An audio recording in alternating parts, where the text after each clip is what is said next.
What I do? I'm a Taekwondo instructor for an outreach program here in the city I live in. I see one group of students once a week, 45 minutes each class time.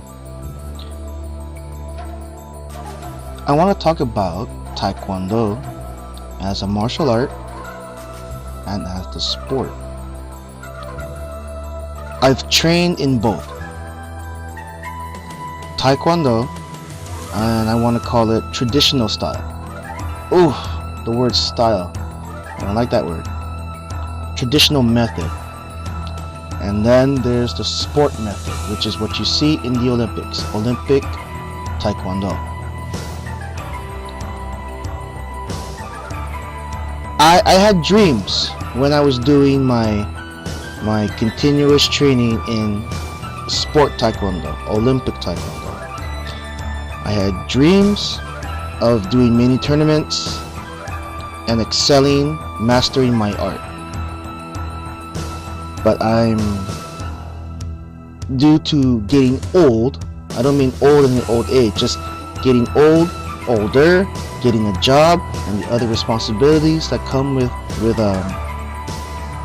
that job, obviously a Taekwondo instructor, my own training has suffered.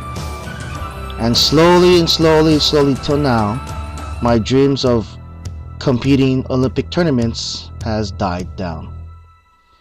Now I wish to focus my efforts on my current camp of students and to teach a more traditional method of Taekwondo. The reason why Taekwondo was developed in the first place was self-defense. A method of unarmed fighting. Taekwondo, the way of the hand and foot.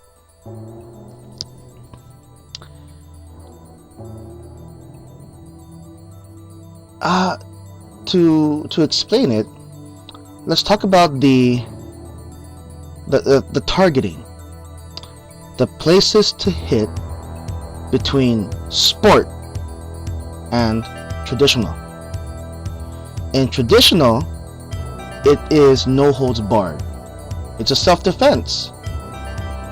Poking the eyeballs, smashing the nose, kicking the nose, knee strikes, elbow strikes, back fist strikes to the head, palm strikes, kicking the body, kicking the knees, kicking the legs.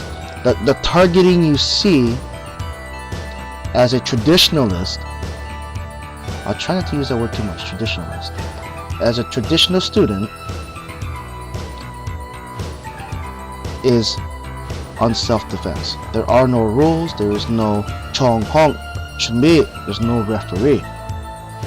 Whereas in sport, you have rules and you have certain areas of the body that you can hit only. For example, in sport, you're not allowed to block with your shin. You're not allowed to lift up your shin and block a kick with it. It's illegal. Whereas in self-defense situation, if you can block it, block it. If you can block it with your nose and still be alive, block it with your nose. That's only an example.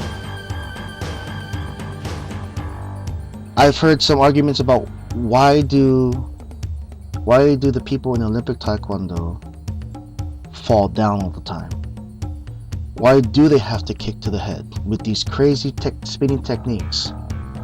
The answer is real simple. In a sport that's based on points, kicks to the head are worth more points. It should be 3 if I'm right.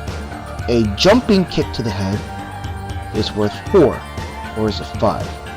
I should have checked up on my point system, but kicks to the head are worth more, and jumping kicks to the head are worth more. That's why in Olympic Taekwondo, sport, those are the kicks that most people will throw. Aiming for the head, aiming for the head, aiming for the head. Body shots, regular on the ground kick, is worth 1 point. And so on. Punches to the body, half a point.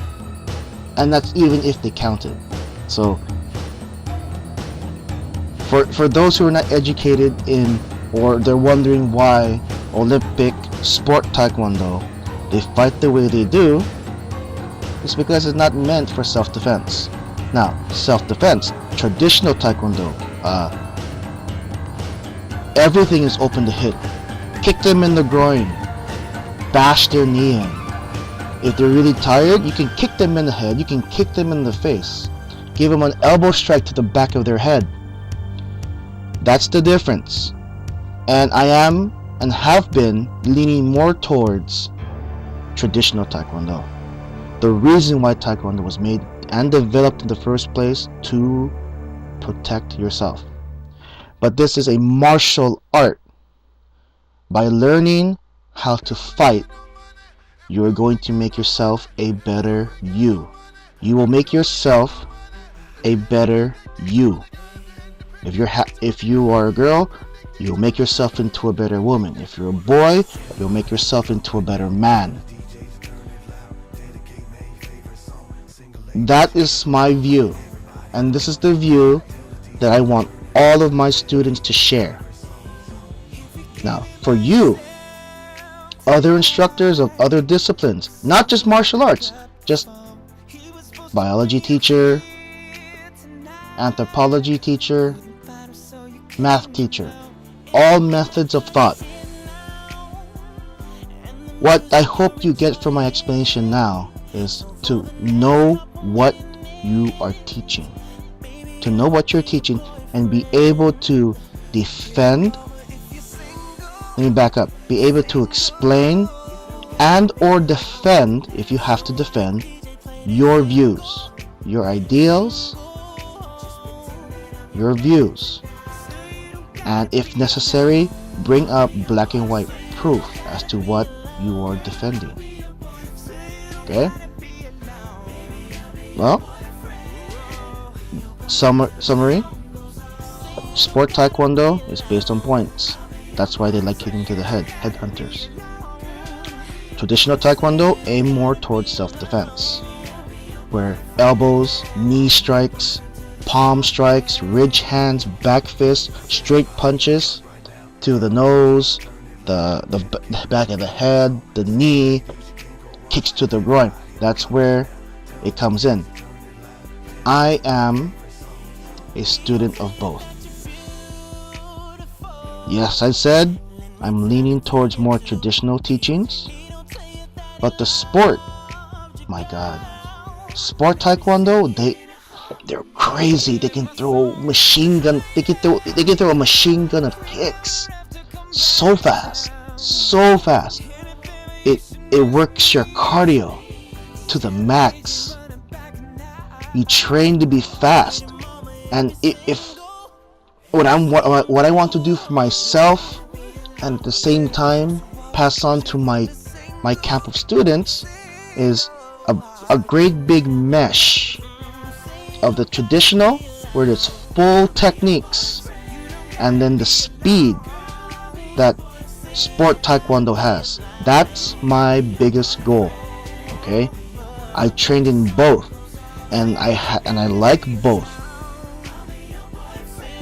And I suppose the end result here is that I'm not interested in tournaments, but I love the way sport trains. I love the way they make you under the right under the right master. Oh man, they'll push you until you're gonna drop dead, and when you get up, you feel good about yourself because you had an excellent workout. Okay, I think that's good enough. Thank you for watching. Next week I'll see you again.